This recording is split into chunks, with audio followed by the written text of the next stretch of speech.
हाम्रो समाजमा अक्सर धेरै बोल्नेलाई टाढो बाटो र कम बोल्नेलाई सोझो वा लाटो मानिन्छ। तर के तपाईँहरूलाई थाहा छ, संसारको सबैभन्दा शक्तिशाली दिमाग अक्सर मौनतामा बस्छन्।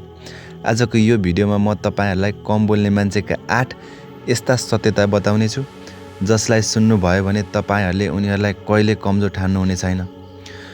कम बोल्ने मान्छेहरू केही नबोल्ने हैनन्, उनीहरू त सुन्न र हेर्नमा व्यस्त हुन्छन्। उनीहरूले लिएको निर्णय उनीहरू हतारमा केही बोल्दैनन्, तर जब उनीहरू मन बनाउँछन् तब उनीहरू कहिले पछि हट्दैनन्।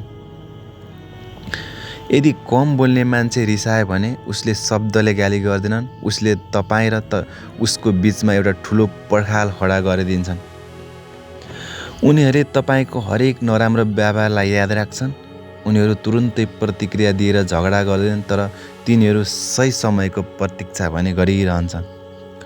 उनीहरूको भित्री संसार जो मान्छे कम बोल्छ उसभित्र हजारौं कुराहरू लुकेका हुन्छन्। तपाईँ उसलाई जति बुझ्नुहुन्छ त्यो त केवल 10% मात्र हो। बाँकी 90% रहस्य उसैभित्र आफैभित्र सुरक्षित रहेका हुन्छन्।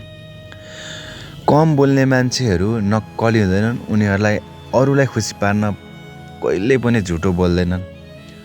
उनीहरूलाई कहिले कमजोर नठान्नुहोला। उनीहरू बोल्दैनन् किनभने उनीहरूलाई फजुल कुरामा ऊर्जा खेला फाल्न मन पर्दैन।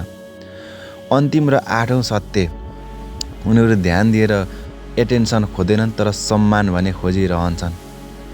यदि तपाईँले उनीहरूलाई सम्मान दिनुभयो भने उनीहरूले कुनै तर्क नगरी चुपचाप तपाईँको जीवनबाट टाढा जान्छन्। त्यसैले साथीहरू, मौनता कमजोरी होइन, त एउटा विशेष शक्ति हो। यदि तपाईँ पनि कम बोल्ने स्वभावको हुनुहुन्छ भने आफूलाई कमजोर नठान्नुहोस्, र यदि तपाईँ वरपर यस्ता मान्छे छन् भने उनीहरू कदरको गर्नुहोस्।